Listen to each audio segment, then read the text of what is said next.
that. We are in the longest series that I've ever preached in my life. We're going on, is this March already?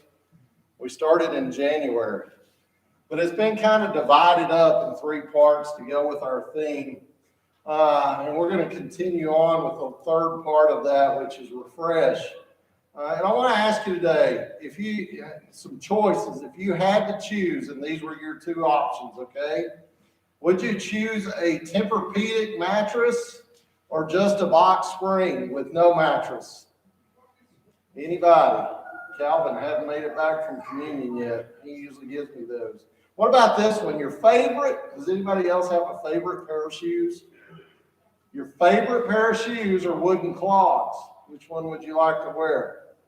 If you could choose between a beautiful weekend at the spa or spending a weekend in a camper in Arizona in July, which one would you choose? I thought that was kind of fitting to go kind of with Don's class this morning about living in the, if you're in the adult class, you've been in the desert all day, haven't you? I know those are all pretty loaded questions, and it seems like there is one common denominator in all of those, and it's comfort. It seems like our society has placed a high value today on comfort. There's a lot of money to be made on products that enhances people's comfort. You have memory foams for your mattresses, and you have lazy boys for your living rooms. On top of all that, we even see in some of our television shows that it exploits our love for comfort. And I don't honestly, I meant to look and I didn't. I know the reruns are on. Have any of y'all ever heard of that show, Dirty Jobs? Kind of fitting with our plunger. That's why I decided to do that one this week, right? Like I said, I don't know if that's even still on or not, but when Tyler was a kid, we loved to watch that show. And if you don't know what in the world I'm talking about, that show basically documents some of the world's filthiest, most uncomfortable jobs. And I was thinking about that this week, and it's really kind of crazy to think about how we could sit on our cushioned couches in our air-conditioned living rooms laughing or wincing, all the while being grateful that we didn't have to do the job that was being portrayed on the TV. What I found in my lifetime is there's also a danger in loving comfort too much, because it seems like that we've continued to put more and more of an emphasis on being comfortable as a society that somehow can sometimes find its way into our faith as well. And we become Christians across the world today who are accustomed to comfort, right? Because we like our buildings warm in the winter and cool in the summer. And I know that they may not be the most comfortable thing that you think of, but we've even got pads in our pews, don't we? Most of our Bibles these days are soft and leather bound, and they're easy on the hands. And I want you to know all of that is okay, but I also know that if we're not aware of it, before we know it, it's no longer just the pews that are padded. And I don't know that I personally have ever been accused of this, but I know that there are a lot of places and a lot of churches where the messages all over this country are padded with soft, feel-good, easy teaching. But when that happens over time, what also happens is the doctrine becomes lifeless. And when that happens, eventually the message of Jesus can turn into more of a moral code than a daily lifestyle. Our verse for this series is found in Luke 9 and verse 23. And it says, "Then he said to them all, whoever wants to be my disciple must deny themselves, take up their cross daily, and follow me." So let me ask you this as we begin today. What do people who crave comfort, what do they do with something like a cross? I mean, it's pretty hard to avoid the cross when you're a Christian, right? So what do you do with the phrase, take up your cross? Well, here's what I found in my lifetime. Fans of Jesus will eventually find a way to even make the cross comfortable. And what that really means, and what it really means for us today when we read the words, take up our cross daily and follow. So even that phrase that you probably heard all your life, well, we all got our crosses to bear, that gets thrown around when we're referring these days to even little minor tasks that we face. And the cross kind of, in a lot of places, gets pushed to the back of our sermons and to the back of our Bible studies. And sometimes it only makes its one yearly annual appearance at Easter. And even though it is on our church buildings and on our t-shirts and on the jewelry around our neck, we still somehow end up with a very comfortable cross. But I mean, what else are we really supposed to do, right?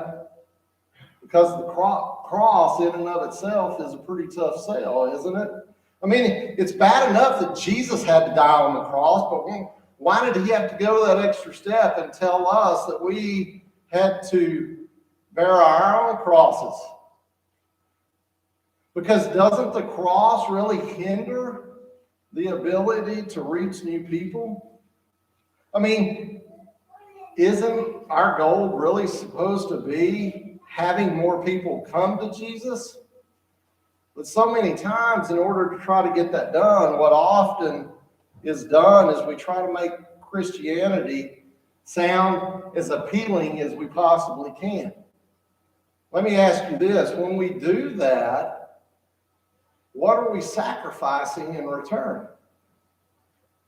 Sometimes, in an effort to get as many people as possible to follow Jesus, we can sometimes, even unintentionally, make following Jesus sound as attractive as it possibly can and as appealing as we can possibly make it. And when we do that, what we will do is we'll focus a lot on unconditional joy, or the peace that passes all understanding, or maybe grace and mercy that frees us from our guilt and our shame. And church, please hear me today before you start sending emails. Don't get me wrong. Those things are true, and they are crucially important.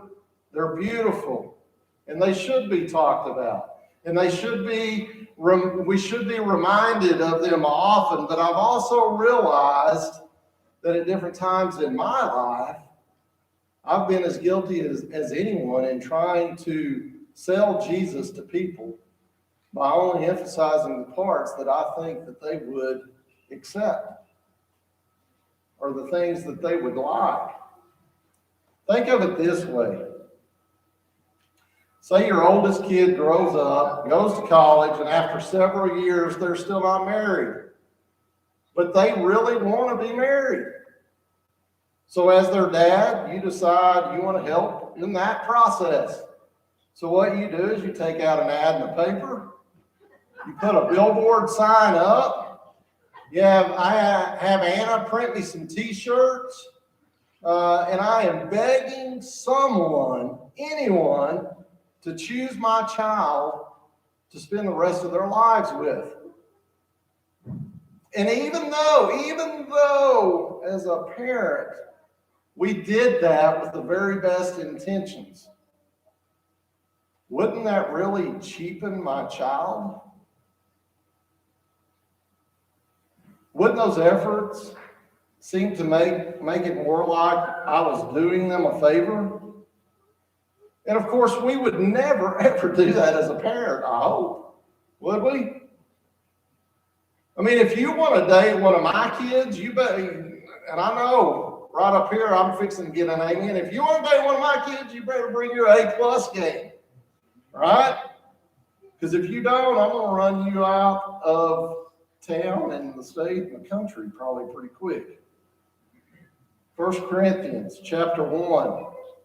Paul talks about how the world views the cross. Verse 18, he writes this: "For the message of the cross is foolishness to those who are perishing, but to us who are being saved, it is the power of God." And what you need to know is these people who are living in this first century, the cross for them, it was an ultimate sign of weakness. For them, for many of them, and for us now, the message of the gospel that God came to the earth in the form of man and was crucified for the world, that gospel is complete foolishness. Why? Let me ask you this. Why do you think God would use a symbol of torture and death and weakness in order to save the world? And maybe today the symbol of the cross seems more appealing to us today because we no longer execute people on the cross. And so what we have done over time is we've kind of dressed up the cross, haven't we? And today we are in our society more used to seeing a cross as an ornament or a decoration or on a t-shirt or as a piece of jewelry. But let me tell you this, if a first century Jew were to come into your house or come into this place and they see crosses hanging on the wall, they would think you were one sick individual. I mean, imagine people today walking around in our society with an electric chair dangling from their ears. Because remember, for the Jews, the cross meant weakness. And I really think that was God's point in using it all along. And if you think about it, that is exactly what makes the cross so beautiful. God takes what is, from a human perspective, foolishness. God takes what has no glory and what carries no honor, and he finds the very least likely symbol for love and for life. And God says, yep, that'll work just fine. You see, God takes what the world says is foolish, what the world says is demeaning, what the world says is shameful, and he says, just watch this. And then he turns that thing into the power of salvation. 1 Corinthians 1:18 says that he turns the foolishness of the cross into the power of salvation. But now look down at verse 22, and it says, Jews demand signs, and Greeks look for wisdom, but we preach Christ crucified, a stumbling block to the Jews and foolishness to the Gentiles. But to those whom God has called, both Jews and Greeks, Christ, the power of God and the wisdom of God. For the foolishness of God is wiser than human wisdom. Do you hear that? The foolishness of God is wiser than human wisdom. And the weakness of God is stronger than human strength. I mean, who else but God could take a cross that represented defeat and then turn that symbol into a symbol of victory? Who else could do that? Who else but God could take a cross that represented guilt and turn it into a representation of grace? Who else but God could take a cross that represented condemnation and turn it into a symbol of complete freedom? Who else but God could take a cross that represented pain and suffering and turn it into a symbol of healing and hope? Who else but God could take a cross that represented death and turn it into the one symbol of true life? No one else, if you're wondering still. No one else could do that. But God can. And what seems like the ultimate moment of God's weakness was in reality the ultimate moment of God's strength. And church, here's why that matters so much, even to us today. And here's the one thing that I don't want you to miss today, because this is our one point for this lesson today, and it is very, very important. What God did for the cross, He can do for you. You see, when you are at your weakest, that is when you are exactly where you need to be in order for God to be His strongest. And that is the upside down truth of the cross.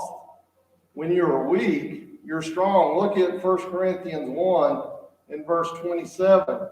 But God chose the foolish things of the world to shame the wise. God chose the weak things of the world to shame the strong. You see, it's not that God used the cross in spite of its weakness. God chooses the cross because of its weakness. Paul said that God chose the weak things, and throughout Scripture, God continually chooses the weak over the strong. I came across something a couple of weeks ago that said Abraham was old, and Jacob was insecure, and Leah was unattractive, and Joseph was humiliated, and Moses stuttered, and Gideon was poor, Samson was proud, Rahab was immoral, David had an affair, Elijah was suicidal, Jeremiah was depressed, Jonah was disobedient, Naomi was a widow, John the Baptist was an eccentric, to say the least. Peter was impulsive and hot-tempered. Martha worried a lot. The Samaritan woman had several failed marriages. Zacchaeus was completely unpopular. Thomas had his doubts. Paul had poor health. And Timothy was timid. Do you see what God does?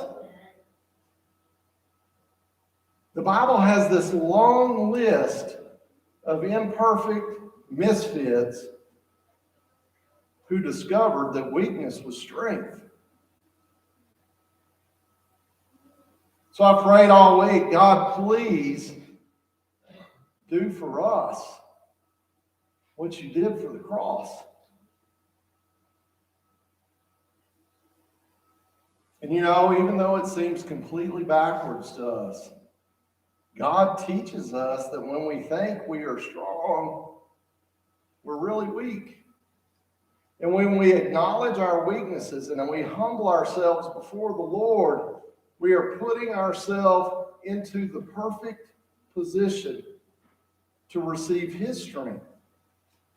Paul talks more about it in the second letter of Corinthians, 2 Corinthians 12, in verse 9. But he said to me, my grace is sufficient for you, for my power is made perfect in weakness. Therefore, I will boast all more gladly about my weaknesses, so that Christ's power may rest on me.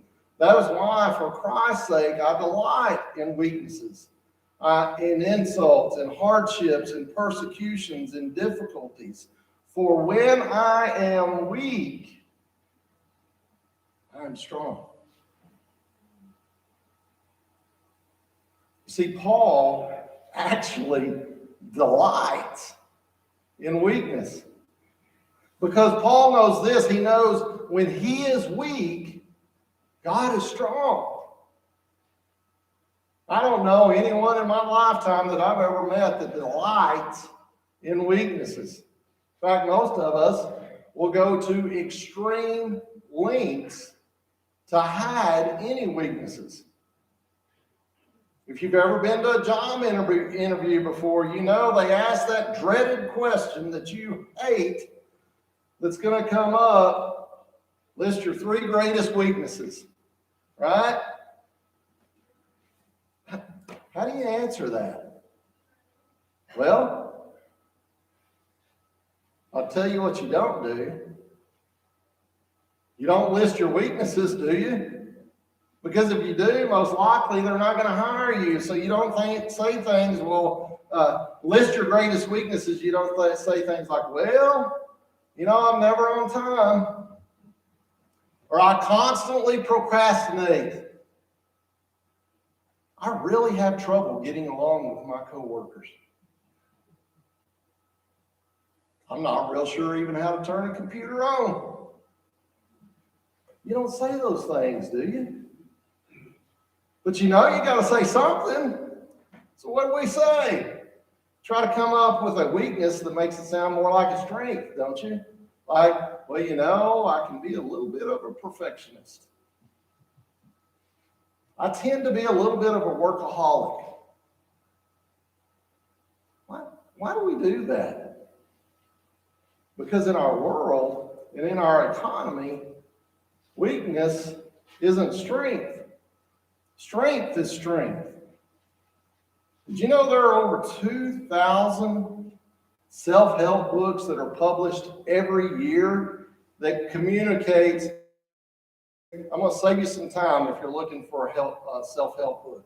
They all centralize on one message. And that message is this: you can do it and you have what it takes. But Paul says strength really comes in our weaknesses. I remember one time I thought about this week. Tyler's about to graduate from college, if y'all can believe that. So, you know, as you're driving and talking and visiting, all those little cute things you think about when they were kids kind of pops up. And this one came to my mind when I was preparing for this. One time when he was little, we were going to the bank at the Frio River while we were down there, and we were going to go fishing. Tyler loves to fish, as does his dad. And I had his little fishing pole and my pole in my hand, and then I put some lures, and he was like probably 3. So, you know, you can't just have lures, you got to have snacks, and you got to have little drinks, you know, what I did is I didn't have a bag to put it in, but we had this little red and blue and yellow backpack that went with us everywhere we went. So I piled stuff into that to carry. And if you know Tyler very well, even at this age, he was this way. He knew that was his backpack, and he told me, "Daddy, I carry my backpack." So I said, "Okay." I said, "Son, it's heavy." So why don't you just let me carry it for you? He said, "I carry my backpack." It's like, okay. So we started off, and he has the backpack on, and when we left, he's grinning from ear to ear. And as we're walking, he starts walking slower, and he's kind of starting to slouch. I can tell that bag's getting heavier and heavier and heavier. But he was determined he was going to carry it. So I said, "Tyler, why don't you let me carry that?" He turned around and looked at me, and he said, "No, Daddy, I carry." It's like, okay. So we went a little further down, and I asked him again, and now this time he waited for a second before he answered. He said, "No, Daddy, I carry it." It's like, okay. And so we went on, and we came to this little hill that I knew we were coming to, and we were going to have to climb this hill. And I knew there was absolutely no way that he was going to be able to climb that hill with that backpack on. And I said, "Tyler," I said, "Bub, why don't you let me carry the bag?" And this time he paused for a second, and he sighed for a second. And when he turned around and looked at me, tears are just flowing down his face. And he said, "Daddy, carry me." And so I picked him up with the backpack, and I carried them both. And I was happy not only to carry all of my son's weight, but also carry his backpack. And the lesson that I learned from Tyler on that day was I need to start admitting my own weaknesses. And I want to ask God to show me his strength in my life. And I want God to do for me what I did for Tyler on that trail that day. But more importantly, I want God to do for me what he did for the cross on that day. And I'll be honest with you, it's my own pride. It's my own pride that makes me want to carry my own load. And it is also my own pride when I refuse to admit my weaknesses. Church, the Bible makes it clear that the cross, the cross makes it clear that when we are weak, God is strong. And that's a hard test for followers of Jesus. Will you, like Christ did before us, will you? Will you trust God enough to let your weakness be His strength? Because, church, when we let go of our need for comfort and we let go of our need to be in control, and when we let go of our need to find our strengths and our own accomplishments or whatever it is that keeps you from abandoning a comfortable version of the cross that you live today, whatever it is, because when you finally abandon that thing, that's when God comes in and deals with our lives, and He does the same thing He did in Christ's death. It's then that God does in our hearts what He did for the cross. And He takes followers who are hanging on by a thread, and He lifts their spirits. He takes followers who are in their weakest moments, and He does enormous things in the kingdom through them. He takes followers who were all but defeated, and He turns that defeat into a testimony, into a life-giving message of truth and of hope. And He does all that for His glory. So I challenge us as a church and you as an individual to not just pray this prayer the rest of this week every day. I challenge you to pray this prayer every day for the rest of your days. God, please do for us what You did for the cross. Do for me, do for this church, do for this city, do for this nation, do for this world what You did for the cross. Do that so we might begin to understand why You choose such uncomfortable means of self-sacrifice. God, do for us what You did for the cross. Heaven's invitation is open today. If you need to come to Jesus, He invites you to do that while we stand and sing.